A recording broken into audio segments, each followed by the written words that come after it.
నమస్తే, నేను Ashok. Jubilee hills assembly ఉప ఎన్నిక. ఈ ఉప ఎన్నికకి సంబంధించి గత నెల రోజుల నుంచి తెలంగాణలో జరిగినటువంటి హడావిడి, మెయిన్గా హైదరాబాద్ పరిసర ప్రాంతాల్లో జరిగినటువంటి హడావిడిని అంతా కూడా మనం చూస్తూ ఉన్నాం. ఇటు బీఆర్ఎస్ వర్సెస్ కాంగ్రెస్గా ఉత్కంఠభరితంగా నెల రోజుల పాటు క్యాంపెయినింగ్ జరుగుతుంది. రాష్ట్రానికి చెందినటువంటి నాయకులందరూ కూడా జూబ్లీ హిల్స్లో తిష్ట వేసుకొని మరి కూర్చొని ఎలాగైనా తమ అభ్యర్థిని గెలిపించడానికి అహర్నిశలు శ్రమ చేస్తూ వచ్చారు, అహర్నిశలు పనిచేస్తూ వచ్చారు. కావాల్సిన డబ్బులు పంచుతూ వచ్చారు, కావాల్సిన మందులు పంచుతూ వచ్చారు, కావాల్సిన బిర్యానీలు పెడుతూ వచ్చారు. సో ఇవన్నీ కూడా అయిపోయాయి, జరుగుతూ వచ్చాయి. ప్రజలు తమ ఓటునంతా కూడా ఈవీఎంలో నిక్షిప్తం చేసి ఉంచారు. ఈరోజు దానికి సంబంధించిన కౌంటింగ్ కూడా జరుగుతూ వచ్చింది. అయితే ఈరోజు జరుగుతున్నటువంటి కౌంటింగ్ పరిస్థితి చూస్తుంటే సర్వే సంస్థలు ఇచ్చినటువంటి రిజల్ట్స్ చాలా వరకు యాక్యురేట్గా కాంగ్రెస్ పార్టీ వైపే వచ్చాయి. ఇక్కడ కూడా రియల్ పోల్స్ కూడా కాంగ్రెస్ పార్టీ అభ్యర్థి నవీన్ యాదవే విజయం సాధిస్తున్నారంటూ కూడా తెలుస్తుంది. దాదాపు ఇప్పటికైనా 15,000కు పైగా మెజార్టీని దాటేసినటువంటి పరిస్థితిని కూడా మనం చూస్తూ వచ్చాం. అయితే అన్ని సర్వే సంస్థలు కూడా ఇక్కడ కాంగ్రెస్ పార్టీకి సంబంధించిన అభ్యర్థి నవీన్ యాదవ్ గెలుస్తారని చెప్పేసి మెజార్టీ 90% ఆఫ్ సర్వే సంస్థలు చెప్తూ వచ్చినప్పటికీ కూడా కొన్ని సర్వే సంస్థలు మాత్రము బీఆర్ఎస్ పార్టీ గెలుస్తుంది, బీఆర్ఎస్ పార్టీ ఇక్కడ విజయం సాధిస్తుందంటూ కూడా చెప్తూ వచ్చాయి. దాంట్లో చాలా ప్రతిష్టాత్మకంగా మెయిన్గా తెలుగు రాష్ట్రాలకు సంబంధించి చాలా పేరు మోసినటువంటి సర్వే సంస్థగా భావించబడినటువంటి కేకే సర్వే సంస్థ వాళ్ళు ఇచ్చినటువంటి సర్వే రిపోర్ట్ను పట్టి చూసుకుంటే ప్రస్తుతం జూబ్లీ హిల్స్లో జరుగుతున్నటువంటి ఉప ఎన్నికకు సంబంధించిన కౌంటింగ్ చూసుకుంటే అక్కడ కేకే సర్వే అట్టర్ ఫ్లాప్ అయిందనేది కూడా మనకు అర్థమవుతుంది.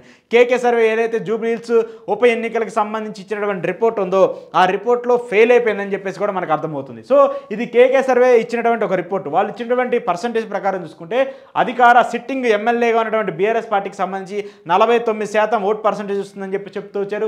ఆ తర్వాత కాంగ్రెస్ పార్టీకి 41, బీజేపీకి 8%, ఇతరులకు 2% వస్తుందని చెప్పేసి కూడా చెప్పారు. సో ఇక్కడ ఏంటంటే ఇది రివర్స్ అయినట్టు కనిపిస్తుంది. ఇక్కడ బీఆర్ఎస్కి చాలా తక్కువగా కనిపిస్తుంది. ఈ 41% బీఆర్ఎస్కి వేయాల్సింది ఆయన పొరపాటున కాంగ్రెస్కి వేసినట్టున్నారు, అలాగే కాంగ్రెస్కి వేయాల్సింది బీఆర్ఎస్కి వేసినట్టున్నారు. సో ఈ పరిస్థితి అంతా చూసుకుంటూ ఉన్నప్పుడు ఏదైతే కేకే సర్వే జూబ్లీ హిల్స్ ఎన్నికలకు సంబంధించి ప్రిజిక్ట్ చేసినటువంటి రిపోర్ట్ ఉందో, ఆయన ఎస్టిమేట్ చేసినటువంటి రిపోర్ట్ ఉందో అది ఫెయిల్ అవుతూ వచ్చింది. ఆంధ్రప్రదేశ్ ఎన్నికలకు సంబంధించి చాలా సర్వే సంస్థలు అన్నీ కూడా భిన్నంగా రిపోర్ట్ వచ్చినప్పటికీ మాత్రం అక్కడ కేకే సర్వే సంస్థ మాత్రం చాలా యాక్యురేట్ సర్వే చెప్తూ వచ్చింది. అక్కడ 21కి 21 స్థానాల్లో జనసేన పార్టీ గెలుస్తుంది, అక్కడ ఉన్నటువంటి ఎన్డీఏ కూటమికి 160కి పైగా స్థానాలు వస్తాయని చెప్పేసి చెప్తూ వచ్చారు. ఒక్కసారిగా ఆయన చెప్పినటువంటి రిపోర్ట్ 100% అక్కడ సక్సెస్ అవటము, 100% స్ట్రైక్ రేట్తో జనసేన విజయం సాధించడము, టీడీపీకి సంబంధించిన ఎమ్మెల్యేలు విజయం సాధించడము, బీజేపీకి సంబంధించిన అభ్యర్థులు విజయం సాధించడం, వీళ్ళందరూ కూడా విజయం సాధించినటువంటి నేపథ్యంలో ఒక్కసారిగా కేకే సర్వేకి ఊపందుకుంది. ఒక్కసారిగా కేకే సర్వేకి తెలుగు రాష్ట్రాల్లో ఒక మంచి ఫేమ్ వచ్చింది. కానీ జూబ్లీ హిల్స్ ఎన్నికలకు సంబంధించి అన్ని సర్వే సంస్థలు కాంగ్రెస్కి ఇచ్చినప్పటికీ కూడా ఎప్పుడైతే కేకే సర్వే ఇక్కడ బీఆర్ఎస్ పార్టీ గెలుస్తుందని చెప్పేసి చెప్తూ వచ్చారో, బీఆర్ఎస్ పార్టీ గెలుస్తుందని చెప్పేసి కేకే చెప్పిన వెంటనే బీఆర్ఎస్ నేతల్లో కావచ్చు, బీఆర్ఎస్ శ్రేణుల్లో కావచ్చు కొంత ఉత్సాహం వచ్చింది, కొంత ఆనందం వచ్చింది. కేకే ఈ సర్వే చెప్పాడంటే ఖచ్చితంగా నిజమవుతుంది.